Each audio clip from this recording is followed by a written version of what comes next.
Welcome back after the break. Jahangir Jadoon साहब, आज election commission of Pakistan ने रुजू किया है सुप्रीम कोर्ट से कि वो अपने 12 जुलाई के मखसूस नशिस्तों के फैसले पर नजर सानी करे। क्या आप समझते हैं या आपको याद है कि जब तक तफसीली फैसला ना आया हो और उससे पहले, तफसीली फैसला आने से पहले नजर सानी की दरख्वास्त आ जाए? देखें, मैं बात करता हूं तो मेरे जो दूसरे मेहमान हैं वो मजीद माइंड न करें प्लीज। अब देखें, इलेक्शन कमीशन आज़ाद नहीं है, एक इंडिपेंडेंट कॉन्स्टिट्यूशनल बॉडी है, वो एक पार्टी का रोल अदा कर रहा है। तो इसको पीछे से इलेक्शन कमीशन को जो भी इंस्ट्रक्शन या डायरेक्शन या चाबी आती है उसके मुताबिक काम कर रहा है। वैसे चाबी लगाई जाती है, चाबी बिल्कुल इलेक्शन कमीशन जो है पूरा चाबी पे चल रहा है। अब कॉन्स्टिट्यूशनल पार्टी का क्या काम है कि आप एक पार्टी के साथ अलाइंड होके देखें ना, जब इन्होंने कहा था कि पॉलिटिकल पार्टी जो है वो लिस्ट सबमिट करती है, तो आप एक पॉलिटिकल पार्टी को पार्टी से ही एम्बेड से ही आपने हटा दिया है, तो फिर आप उस पर क्या करें जी उन्होंने लिस्ट सबमिट नहीं की है, ये नहीं किया, वो क्यों नहीं किया। उसमें सुप्रीम कोर्ट के 11 जजों ने जजमेंट दी है कि इलेक्शन कमीशन ने इंटरप्रिटेशन गलत की है। इलेक्शन कमीशन को तो कोई शर्म आनी चाहिए कि ये क्या कर रहे हैं। और जिस तरह पीछे से कहा जाता है कि ये काम करो, इसको डिस्क्वालीफाई कर दो। अभी देखा मैंने कहा पार्लियामेंट आज़ाद नहीं है, पार्लियामेंट के अरकान को गिरबान से पकड़ के आपका कंस्टेबल एक एसएचओ है वो जेल के अंदर बंद करता है, आपकी जरूरत नहीं है उसको उसका प्रोटेक्शन ऑर्डर इशू करें या उसके खिलाफ कोई ऐसी बात करें कि पार्लियामेंटेरियन क्या रिस्पेक्ट है पाकिस्तान के अंदर। मुझे बताएं, ये आपको नहीं पता है कि पार्लियामेंट के अंदर एमएनएज की जो अपोजिशन पार्टी होता है उसकी क्या रिस्पेक्ट है, उसको किस तरह घसीटा जाता है, उनके साथ क्या रवाबत रखा जाता है, क्या उसके साथ तौर तरीका रखा जाता है। वो लोगों का 1-1 लाख वोट लेके रिप्रेजेंटेटिव होता है। तो इस पार्लियामेंट को मजाक बनाया हुआ है। जो लोग इस पार्लियामेंट को चला रहे हैं उनको इस मुल्क के अंदर रहम करना चाहिए खुदा के वास्ते कि इस मुल्क को थोड़ा सा डेमोक्रेटिकली जो है आज़ाद हो कि डेमोक्रेसी यहाँ पे चले। पार्लियामेंट तो देखो ना, उन्होंने जब मेंबर बना लिया। ज़ेब जाफर साहब, मैं आपके पास आता हूँ, जदून साहब कंप्लीट कर ले, मैं आपको पूरा मौका मिलेगा जो आपने बात करनी है। ये बड़ी मतलब एज ए होल में बात कर रहा हूँ मैं किसी देखे ना, जब आप 2018 में देखें तो उस वक्त के जो अपोजिशन पार्टी थी पीएमएलएन, उसके साथ क्या अशर होता रहा है। उस वक्त पर कौन से कर्नल साहब जो है वो पार्लियामेंट चला रहे थे। इवन आपकी टिकटिंग पॉलिटिकल पार्टी की एक जो आईएसआई के डीजी जो है तकसीम करें, उनके पास लोग जाएं। तो इस तरह की जो मैन्यूवरिंग है जो एस्टेब्लिशमेंट की बहुत ज्यादा है। तो इससे सूरत हाल जो है ना वो आप डेमोक्रेटिकली एक गवर्नमेंट के अंदर जो ना इलेक्टेड है गवर्नमेंट और ना ही उसको डेमोक्रेटिकली। लेकिन आप तो इलेक्शन देखें, इलेक्शन कमीशन ने तफसीली फैसला आने से पहले रिव्यू पिटीशन डाल दी। ये एक वाज़े नजर आ रहा है इलेक्शन कमीशन एक पार्टी के तौर पे वो चाहता है कि तहरीक इंसाफ को कुछ ना मिले। इलेक्शन कमीशन एक पार्टी के तौर पे एक्ट कर रहा है, वो कॉन्स्टिट्यूशनल बॉडी न्यूट्रल नहीं है। इलेक्शन कमीशन कभी भी आपका न्यूट्रल नहीं रहा है। जब इम्पार्शियल और न्यूट्रल इलेक्शन कमीशन नहीं होगा, वहाँ उस मुल्क के अंदर जो भी इलेक्शन होंगे उस पर क्वेश्चन मार्क्स हैं। इस इलेक्शन तो ये इसका भी कोई प्रेसिडेंस है? 2 ऑनरेबल जजेस सुप्रीम कोर्ट ऑफ पाकिस्तान के, अभी तफसीली फैसला नहीं आया, उनका तफसीली इख्तलाफी नोट पहले आ गया।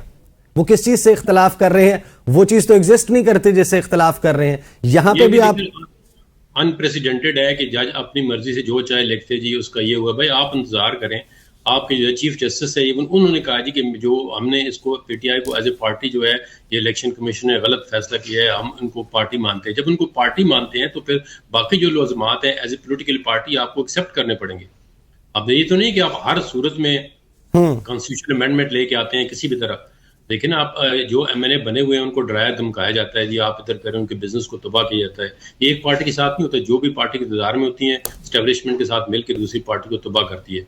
तो खुदा के वास्ते इन पॉलिटिशियन को कुछ रियलाइज करना चाहिए कि इस मुल्क के खातर इकट्ठे हो जाएं, डायलॉग करें और जो कॉन्स्टिट्यूशन रोल है एस्टैब्लिशमेंट का उसको फॉलो करते हुए अपने अंदर जो है एक, अब मैं तो नहीं कहता कि ये जो इलेक्शन कमीशन जो है वो कम्प्लीटली इंडिपेंडेंट है और वो अपने फैसले खुद कर रहा है, उसको जिस तरह से डायरेक्शन आती है उस तरह ही करता है। सही। ज़ेब जाफर साहबा प्लीज, आप रिस्पॉन्ड करना चाह रही थी, अब बोलिए। जी मैं ऑनरेबल गेस्ट से यही बात करना चाहूँगी कि जी इधर ये कहते हैं कि पार्लियामेंटेरियंस जो है खुद मुख्तार नहीं है और इनको जब भी लेजिस्लेशन होती है तो कहीं और से डिक्टेशन आती है। साथ ही कहते हैं इलेक्शन कमीशन जो है वो बायस्ड है। आई थिंक जी अदारों को, इलेक्शन कमीशन को मलाइन करने से चीज़ें क्लियर नहीं होंगी, चीज़ें आगे बढ़ेंगी नहीं। इलेक्शन कमीशन अपना काम कर रहा है। अगर एक पार्टी लिस्ट नहीं देती और कल को उनके हक में फैसला आता है तो they have a right to go to the court. हम सब ने कोर्ट की तरफ ही जाके इंसाफ लेना होता है। कानून साजी हम करते हैं लेकिन इम्प्लीमेंटेशन तो कोर्ट्स में ही होती है। इलेक्शन कमीशन मुतासरा फरीक तो नहीं है ना, मुतासरा फरीक अदालत से रुजू करता है। तो लेस आप मुतासरा लेकिन फरीक अगर हो उनके सकती हैं, इलेक्शन आपकी कमीशन जमात के एक्ट के मुतासरा फरीक हो मुताबिक सकती है, अगर उनके आप कोर्ट कोर्ट जा में- सकती हैं। मेरा सवाल सुन लीजिए, आप मुतासरा फरीक देखिए, हो सकती हैं, इलेक्शन- आपकी नहीं, जमात जी, जा जी। सकती है, इलेक्शन कमीशन ऑफ पाकिस्तान मुतासरा फरीक तो नहीं है। लेकिन इलेक्शन कमीशन का अपने लॉज तो है ना, उन्होंने अपने लॉज को तो प्रोटेक्ट करना है, और उसके लिए अगर उनको लग रहा है कि उनके लॉज को जो है उनको फॉलो अप नहीं किया जा रहा, so they are not allowed to go for plea. 11 जजेस ने कहा कि आपने हमारा जो फैसला था सुप्रीम कोर्ट का 13 जनवरी का बल्ले के निशान का, उसको गलत इंटरप्रेट किया। पाकिस्तान तहरीक इंसाफ सियासी जमात थी और है, उसके राइट्स एक सियासी जमात के, पाकिस्तान के करोड़ों वोटर्स के तो ये तो फिर कोर्ट में हकूक डिबेट को होगा, सल्ब कर दिया let it गया। leave it आप for the कहती court हैं to कि decide. उनका जो भी कुछ कर रहे हैं वो आईनी और कानूनी है। देखिए मेरी बात सुनिए, अगर ये डिबेट शुरू हुई है तो कोर्ट में ही फैसला होगा ना, let them give their counter arguments in the court. But अगर उनको उससे पहले ही आप उसको पोलिटिसाइज कर दें तो आई थिंक ये गैर मुनासिब होगा। या ये कहना कि जो पार्लियामेंट भी जो है इंडिपेंडेंट नहीं है, या हम लोग अभी हैंगिंग बाय द थ्रेड, ये चीज़ें कहना ये सही बात नहीं है। पाकिस्तान जो है इस वक्त इस तरह की कैलामिटीज़ को, इस तरह के चीज़ों को फेस नहीं कर सकता। देखिए आपने कलेक्टिवली सोचना है पाकिस्तान के बारे में। सुप्रीम कोर्ट के लिए We देखिए, do not want ज़ेब anything- Jafar साहिबा, अब देखें, आप स्पेस मांग रही हैं इलेक्शन कमीशन ऑफ पाकिस्तान के लिए कि देखें वो सारा मामला अदालत में सेटल होने दें।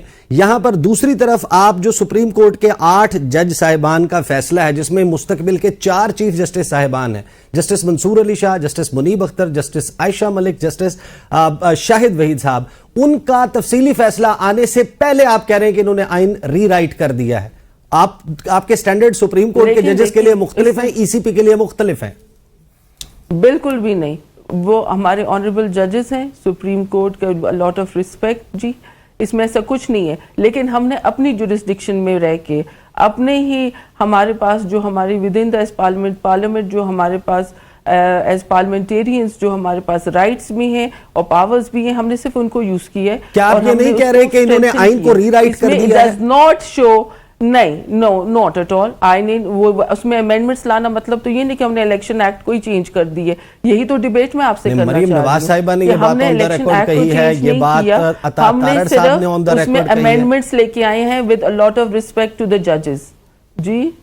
आपके मुताद्दिद रहनुमा पार्टी के ये कह चुके हैं कि इन्होंने आइन रीराइट कर दिया है। ये कैसे रीराइट किया आइन सुप्रीम कोर्ट के जजेस ने? देखिए जी, जब कानून में हम लोग हमें कहा जाता है कि each parliamentarians, each political party gives the list, जब पीटीआई ने लिस्ट ही नहीं दी थी तो फिर उनको सीटें मिल गई, तो उस पर तो हमारा एतराज बनता है कि नहीं बनता? वही तो उसकी बुनियाद 13 जनवरी के फैसले की गलत इंटरप्रिटेशन करार दिया है। यही सुप्रीम कोर्ट ऑफ पाकिस्तान कह रही है। अब सुप्रीम कोर्ट ने में इलेक्शन कमीशन ने अपने वकील भी तब्दील कर दिए। शौकत बसरा साहब, आप लोगों ने लिस्ट जमा नहीं करवाई, सुन्नी इत्तेहाद काउंसिल ने लिस्ट जमा नहीं करवाई, लिहाजा आपको सीटें नहीं मिल सकती।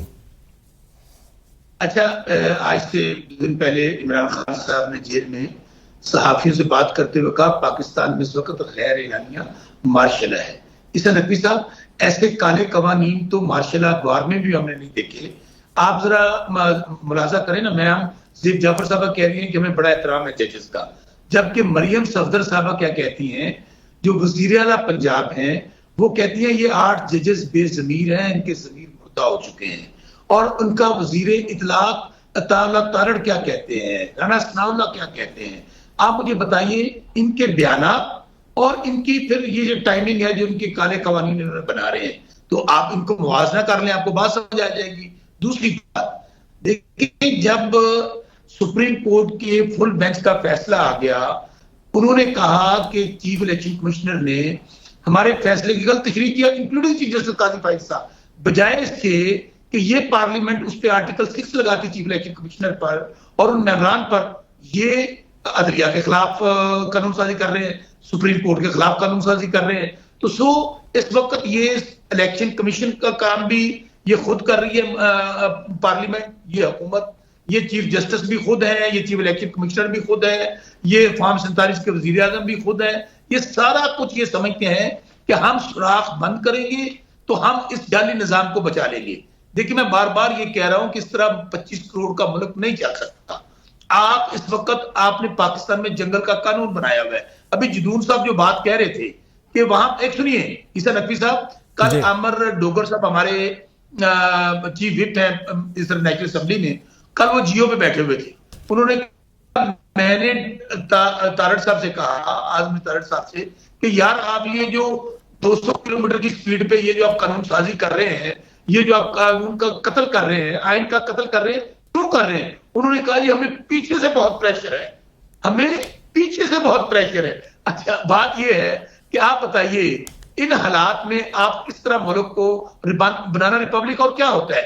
मैं बार बार कह रहा हूं बांग्लादेश में क्या हुआ है, बांग्लादेश में भी यही हो रहा था। वो जैसे कह रहे हैं ना कि रूम जल रहा था और नेहरू बांसुरी बजा रहा था, यहां पर भी सिर्फ ये दिखा रहे हैं लोगों को कि हर अवर चैन ही चैन है। देखिए पाकिस्तान बांग्लादेश के हालात पाकिस्तान के बांग्लादेश से ज्यादा खराब है। यहाँ पे महंगाई है, बेरोजगारी है, अमन अमान की शक्ल खराब है, अफरा तफरी है। एक भी वाकया, एक पाकिस्तान में जो लावा पक रहा है ईसा नकवी साहब, एक कोई वाकया हो गया तो ये आप इस आग को संभाल नहीं सकेंगे। इसलिए खुदारा इदारे जो हैं, आप सुप्रीम कोर्ट पे हमलावर है, इलेक्शन कमीशन जो है वो उसका किरदार है, तो आप कहां लेके जाना चाह रहे हैं पाकिस्तान को? सही। शौकत बसरा साहब, मुझे ब्रेक पे जाना है। वाफर साहब आप मेरे साथ रहिएगा, जहांगीर जदून साहब, शौकत बसरा साहब आपका शुक्रिया। ब्रेक से वापस आएंगे, नईम पंजोता साहब भी हमारे साथ होंगे। इमरान खान से अडयाला जेल में जो उन्होंने गुफ्तगू की है आज, मशरूत माफी का ऐलान किया है, वो किस कॉन्टेक्स्ट में किया गया है, हुकूमत क्या करेगी, इस पर बात करते हैं आफ्टर द ब्रेक।